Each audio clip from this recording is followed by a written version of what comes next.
요즘 시설 현장 곳곳에서 이제 전기, 기계, 소방 자격증만으로는 버티기 힘들다.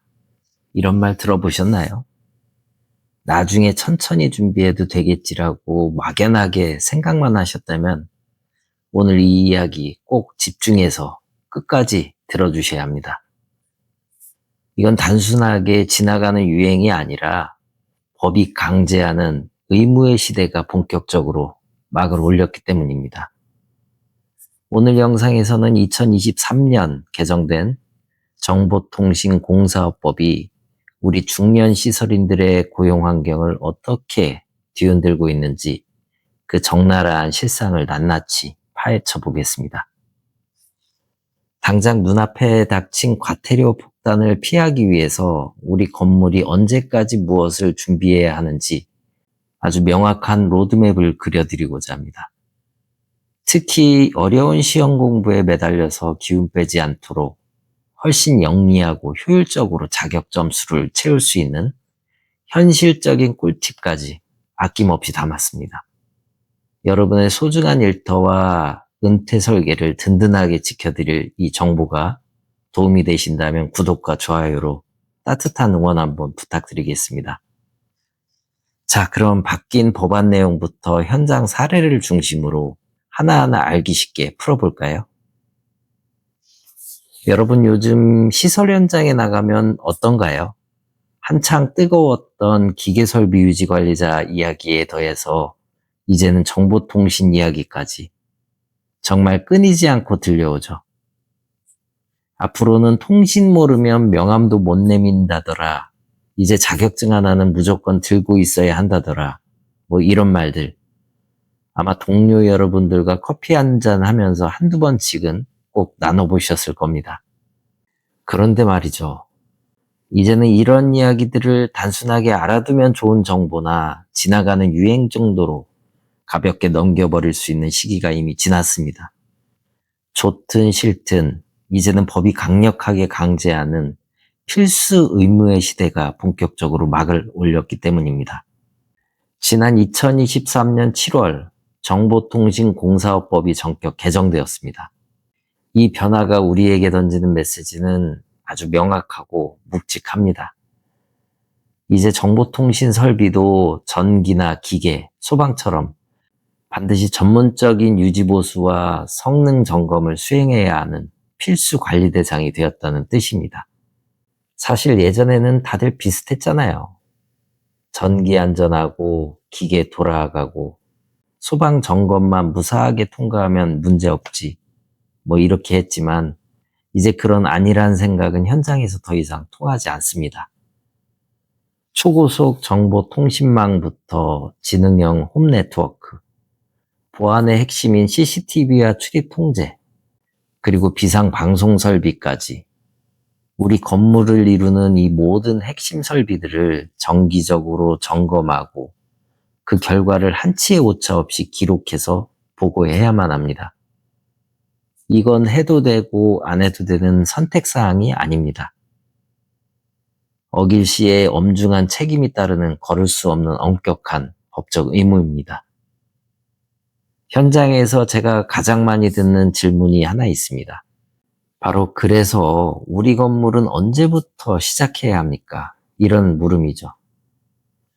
다행히 정부에서도 현장의 혼란을 줄이기 위해서 건물의 규모에 따라 단계적으로 제도를 시행하고 있습니다.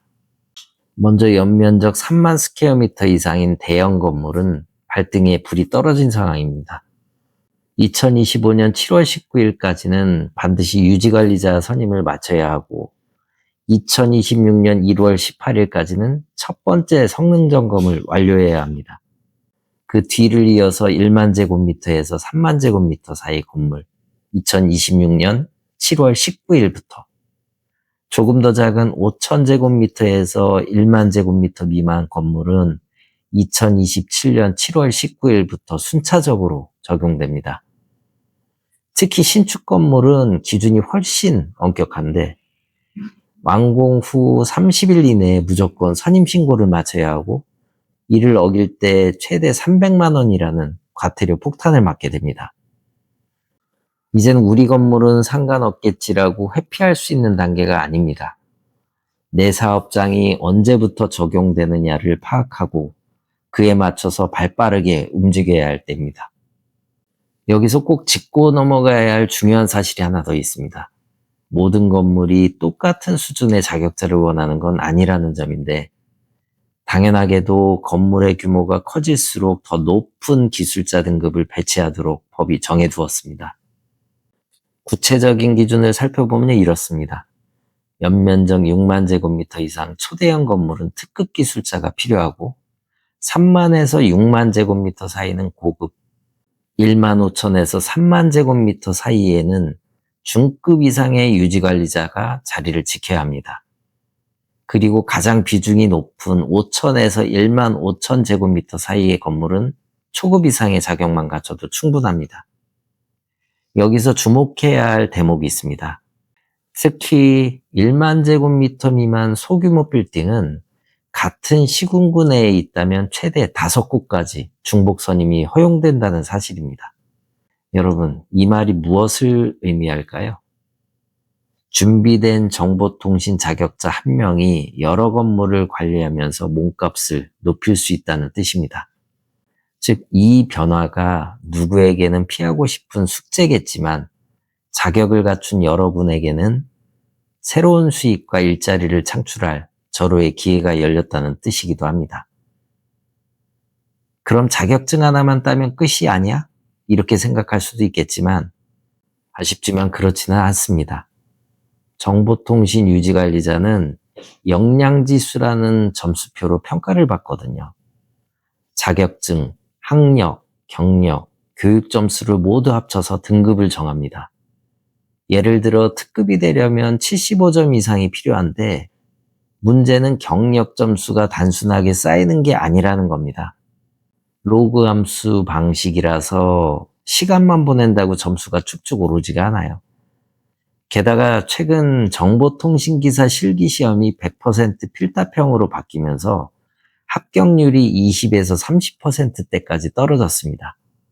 전기 쪽 일을 하던 베테랑 분들도 이거 생각보다 쉽지 않네라며 혀를 내두르기도 합니다. 여기서 포기할지 아니면 전략을 바꿀지 고민이 깊어지는 지점입니다. 그래서 오늘 제가 여러분께 아주 현실적이면서도 강력한 선택지 하나를 제안해 드리려고 합니다. 바로 사무자동화 산업기사 자격증입니다.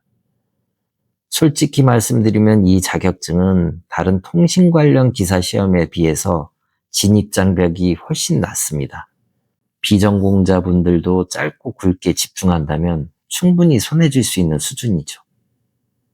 하지만 그 활용도는 기대 이상입니다.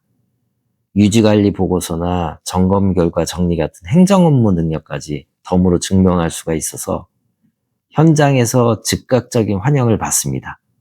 어려운 기사 시험 하나에 매달려서 몇 년씩 아까운 시간을 보내기보다 이 자격증으로 빠르게 점수를 채우고 실무에서 능력을 증명하는 것이 지금 이 시장에서 100번, 1000번 더 영리한 전략입니다. 이미 법은 시행되었고 현장은 지금 이 순간에도 준비된 인재를 간절하게 기다리고 있습니다. 이미 전기, 기계, 소방 자격까지 두루 갖추신 베테랑 분이라면 이제 정보통신은 더 이상 선택이 아닌 생존의 필수 도구입니다. 모든 것을 완벽하게 준비한 뒤에 움직이려 하지 마세요. 지금 당장 내가 할 수 있는 작은 것부터 하나씩 채워나가시길 바랍니다.